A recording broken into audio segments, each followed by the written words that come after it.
Assalamualaikum warahmatullahi wabarakatuh. Selamat pagi anak-anakku kelas 9 yang solih dan solihah. Alhamdulillah pada kesempatan kali ini kita akan melanjutkan belajar materi Al-Quran dan hadis. Kali ini kita akan mempelajari materi hadis tentang keutamaan menuntut ilmu. Sebelum kita mulai belajarnya, mari kita membaca basmalah bersama-sama. Semoga kita mendapatkan ilmu yang bermanfaat dan selalu diberkahi oleh Allah Subhanahu wa taala. Amin. Bismillahirrahmanirrahim. Anak-anakku yang saya banggakan, pada pertemuan sebelumnya kita sudah mempelajari materi tentang surah Abasa, di mana di situ Allah memberikan teguran kepada baginda Rasulullah atas sikap beliau yang kurang memperhatikan kepada Abdullah bin Umi Maktum, seorang yang buta dan miskin yang datang kepada Nabi untuk meminta pengajaran tentang agama Islam. Kemudian kita juga sudah mempelajari surah Al-Mujadilah ayat 11 yang di situ dianjurkan yang pertama kita untuk melapangkan majelis. Ketika ada orang yang datang belakangan, kita berikan tempat kepada orang tersebut. Di situ juga dalam ayat itu Allah menjelaskan bahwa Allah akan mengangkat derajat, yaitu orang-orang yang beriman dan berilmu. Kali ini materi yang akan kita pelajari masih berkaitan dengan surah Al-Mujadilah ayat 11 itu, di mana kita akan mempelajari dua hadis yang membicarakan tentang keutamaan menuntut ilmu. Banyak sekali hadis-hadis dari Rasulullah yang membicarakan tentang kewajiban menuntut ilmu dan keutamaan menuntut ilmu. Yang akan kita pelajari yang pertama adalah hadis yang diriwayatkan oleh Imam Muslim dari sahabat Abu Hurairah radhiyallahu anhu. Hadisnya berbunyi, "Man salaka thariqan yaltamisu fihi ilman sahalallahu lahu thariqan ilal jannah." Yang artinya, barang siapa yang menempuh jalan untuk mencari ilmu, maka Allah akan memudahkan baginya jalan menuju surga. Kita pelajari arti mufradatnya terlebih dahulu. Yang pertama, man salaka, artinya barang siapa menempuh atau barang siapa berjalan. Yang kedua, thoriqon, pada jalan. Thorik itu artinya jalan. Yang ketiga, yaltamisu fihi ilman, untuk mencari ilmu. Yang keempat, sahalallahu lahu, artinya Allah memudahkan baginya. Sahalallahu, Allah memudahkan, lahu, baginya. Nomor 5, thariqon, jalan, ilal jannati, menuju surga. Kandungan hadis tersebut yang pertama menerangkan bahwa seseorang yang menempuh perjalanan untuk menuntut ilmu akan dimudahkan jalannya menuju surga. Jadi setiap langkah yang kalian tempuh dari rumah untuk berangkat ke sekolah dengan niat menuntut ilmu, itu akan dicatat pahala yang besar di sisi Allah Subhanahu wa taala, yang itu nanti akan menjadi bekal kita untuk masuk ke dalam surganya Allah Subhanahu wa taala.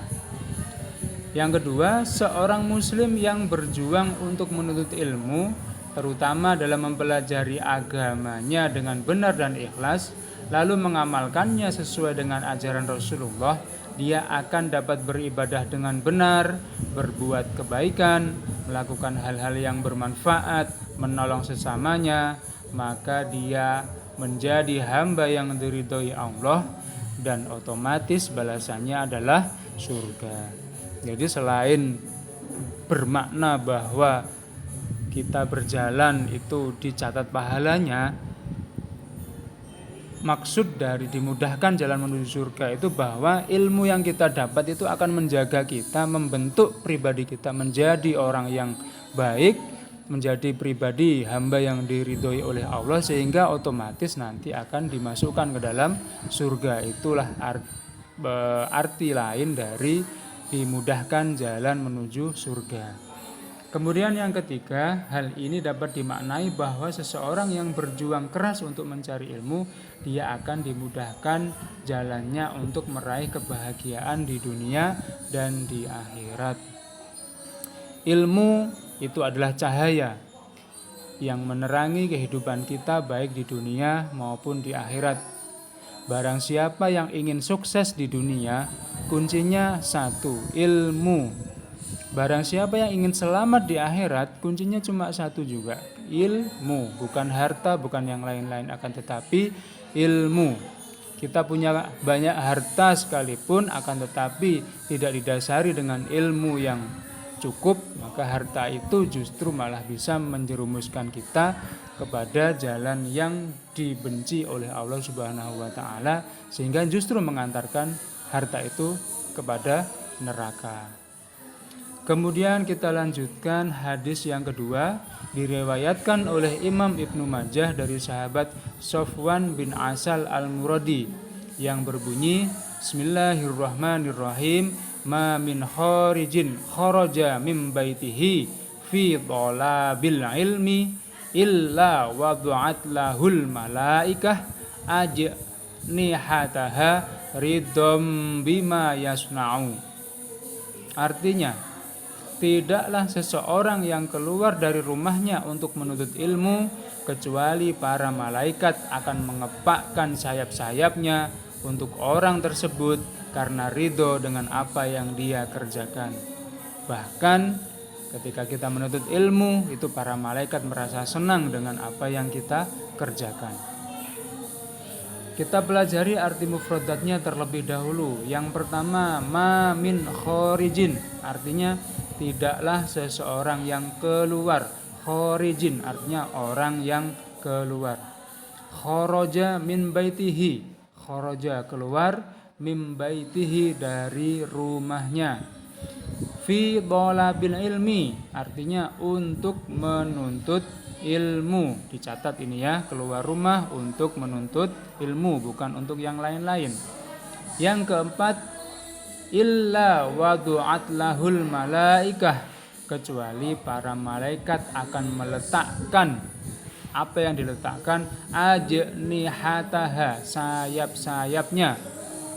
Kenapa malaikat meletakkan sayap-sayapnya? Ridon, karena ridho, karena senang. Bima yasna'u, dengan apa yang ia lakukan, dengan apa yang dilakukan oleh orang yang menuntut ilmu itu. Kandungan hadis yang pertama, seseorang yang keluar dari rumahnya untuk menuntut ilmu, maka para malaikat akan meletakkan sayap-sayapnya untuk orang tersebut. Sebagian ulama berpendapat meletakkan sayap ini berarti berdoa, yaitu mendoakan kepada orang yang menuntut ilmu supaya mendapatkan pahala dan ridho dari Allah karena ia mencari sesuatu yang sangat berharga untuk kehidupan dan keselamatan dunia dan akhirat. Kandungan hadis yang nomor 2, jalan yang dilalui orang yang mencari ilmu adalah jalan yang mengantarkan kepada ridho Tuhan, kepada ridho Allah. Sebagai balasannya, para malaikat pun meletakkan sayapnya sebagai bentuk ketawaduan, penghormatan, dan pemuliaan terhadap ilmu yang ia miliki, yaitu warisan para nabi. Bahkan Allah Subhanahu wa ta'ala memerintahkan kepada para malaikat untuk bersujud kepada Nabi Adam, bukan karena apa-apa, akan tetapi karena Nabi Adam telah dikaruniai oleh Allah ilmu yang tidak diberikan kepada para malaikat. Kemudian yang nomor 3, menuntut ilmu membutuhkan motivasi, kesabaran, keuletan, dan perjuangan yang tinggi untuk meraih ilmu yang bermanfaat. Jika seseorang yang berilmu tetapi tidak mengamalkan ilmunya, maka ia tetap dianggap bodoh atau jahil. Ilmu yang benar adalah ilmu yang mendorong pemiliknya untuk mengamalkan ilmunya dan dapat menambah rasa takutnya kepada Allah Subhanahu wa taala. Maka apapun yang sudah kita pelajari, apapun yang sudah diajarkan oleh Bapak dan Ibu guru, marilah sebisa mungkin kita amalkan agar itu membawa kita kepada kebaikan, membawa kepada ridho Allah, dan menjadikan ilmu kita itu menjadi ilmu yang bermanfaat. Yang terakhir, kita harus tahu beberapa keutamaan ilmu. Manusia pada umumnya itu dimuliakan, dihormati itu sebab dua hal. Yang pertama karena ilmunya, yang kedua karena hartanya atau karena pangkatnya. Kita hormat kepada Pak Lurah karena jabatannya sebagai Pak Lurah. Kita hormat kepada guru karena ilmunya. Akan tetapi kita harus paham betul, meskipun harta itu bisa mendatangkan kemuliaan, akan tetapi ilmu itu jauh lebih mulia, jauh lebih utama dibandingkan harta. Sayyidina Ali karramallahu wajhah menjelaskan beberapa keutamaan ilmu di atas harta. Yang pertama, ilmu adalah warisan para nabi, sedangkan harta adalah warisan Qarun, Sadat, Fir'aun, dan penguasa-penguasa lain yang kita tahu dalam sejarah. Karena kekayaan mereka, karena kedudukan mereka, mereka justru menentang dakwah para nabi. Yang kedua, ilmu akan menjaga pemiliknya, sedangkan harta justru kitalah yang harus menjaganya. Yang ketiga, pemilik harta akan cenderung memiliki banyak musuh karena banyak orang yang iri dan ingin memiliki hartanya. Sedangkan pemilik ilmu, dia justru akan mendapatkan banyak teman. Dia mengajarkan ilmunya kepada orang lain, dia akan menambah teman, menambah saudara, dan sebagainya. Yang keempat, harta akan berkurang jika diberikan orang lain. Sedangkan ilmu semakin diajarkan akan semakin bertambah. Yang kelima, keutamaan ilmu di atas harta lagi adalah harta akan dihisab di akhirat. Dari mana kamu dapat harta ini, kemana kamu belanjakan.